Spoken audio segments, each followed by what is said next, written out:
If three particles each of mass m are placed at the three corners of an equilateral triangle of side A, the forces exerted by this system on another particle of mass m placed at the midpoint of the side and at the center of the triangle are respectively. आइए बच्चों, सबसे पहले अपने को क्या given है, एक equilateral triangle है और एक इक्विलेटरल ट्रायंगल का साइड जो है उसको भी गिवन है A A and A. Okay, angle क्या होगा, एंगल आपको इक्विलेटरल ट्रायंगल होगा, सारे साइड के सारे एंगल जो है वो 60 60 60 होगा. अब वर्टिसेस पे क्या किया है, मास को प्लेस कर दिया है. लेट्स से एक m मास है और ये हमें कह रहा है कि three particles each of mass capital m, तो m, this one is also m, this one is also m.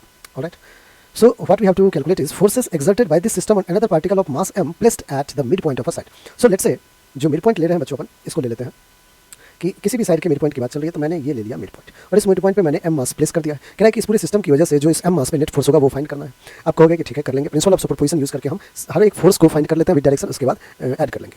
इस मास की अगर मैं बात करूँ तो ये मास इसको अपनी तरफ क्या करेगा बच्चों, अट्रैक्ट करेगा. इस m मास को अपनी तरफ क्या करेगा, अट्रैक्ट करेगा. मिड पॉइंट पे है तो आप इस डिस्टेंस को a/2 कहोगे और ये भी सिमिलरली जो डिस्टेंस हो जाएगा ये a/2 हो जाएगा.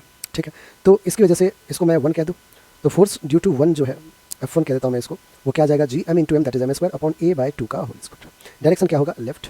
अगर मैं F2 कैलकुलेट करने को कहूँ, आप कहोगे 2 इसको कहता हूँ मैं, तो ये जो फोर्स होगा अट्रैक्टिंग फोर्स वो F2 हो जाएगा.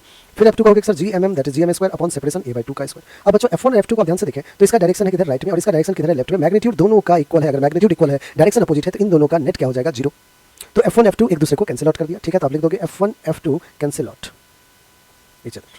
क्यों, क्योंकि दोनों फोर्स का मैग्नीट्यूड तो सेम है लेकिन डायरेक्शन क्या है बच्चों, अपोजिट है. अब एक और अभी है मास, ये जो हमारा इसको मैं 3 कहता हूँ, थर्ड मास है, वो अपनी तरफ अट्रैक्ट करेगा. लेट्स से इस फोर्स को मैं F3 कह देता हूँ. तो हमें F3 कैलकुलेट करना है बच्चों. F3 will be Gm into M that is m² upon दोनों के बीच का सेपरेशन हमें पहले फाइंड करना पड़ेगा. ये जो सेपरेशन है इसको मैं लेट्स से R कह देता हूँ, तो Gm² अपॉन R² R हमें फाइंड करना पड़ेगा. आइए हम R फाइंड कर लेते हैं फटाफट. ये जो आपने परपेंडिकुलर ड्रॉप किया है बच्चों, ये जो परपेंडिकुलर का नाम रखा आपने R, ठीक है ना, ये तुम्हारा R है. यहाँ पे मास था और यहाँ पे एक मास है m, ये भी मास है. ये साइड जो है बच्चों ये a/2 है गिवन और ये एंगल भी आपको पता है 60 डिग्री. आप कहोगे कि सर हमें परपेंडिकुलर चाहिए, बेस हमें पता है, तो tan थीटा क्या होता है, परपेंडिकुलर अपॉन बेस. थीटा यहाँ पे 60 है तो tan 60 क्या हो जाएगा, परपेंडिकुलर जो कि R है और बेस जो कि a/2. बच्चों हमें क्या चाहिए, हमें तो R चाहिए. tan 60 √3 is equals to R upon a/2. तो क्या 2 को ऊपर भेज दें. आइए R यहाँ से बच्चों क्या आ गया, R विल बी √3/2 और a को मल्टीप्लाई कीजिए, ये आ गया R. F3 फाइंड कर लेंगे. F3 हमारा क्या हो जाएगा, F3 is Gm² upon R का स्क्वायर. ये R का स्क्वायर √3 का स्क्वायर 3a का स्क्वायर a² डिवाइडेड बाय 2 का स्क्वायर 4. 4 ऊपर जाएगा 4/3 Gm² अपॉन a². तो 4/3 Gm² अपॉन a² हमारा आंसर है बच्चों. 4 Gm² अपॉन 3a². आप कहोगे ये भी नहीं, 4 Gm² अपॉन 3a², ये भी गलत, ये भी गलत. तो सेकंड ही आपका आंसर हो चुका है बच्चों. तो हमने फर्स्ट पॉइंट पे फाइंड कर लिया है. सेकंड पार्ट क्या कह रहा है कि find force at the centre of triangle.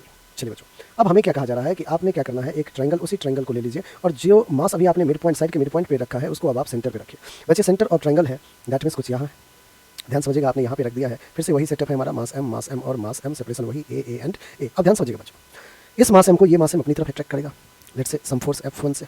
इस मास को ये अपनी तरफ अट्रैक्ट करेगा, let's say with some force F2. तो इन दोनों फोर्स का F1 और F2 का बच्चों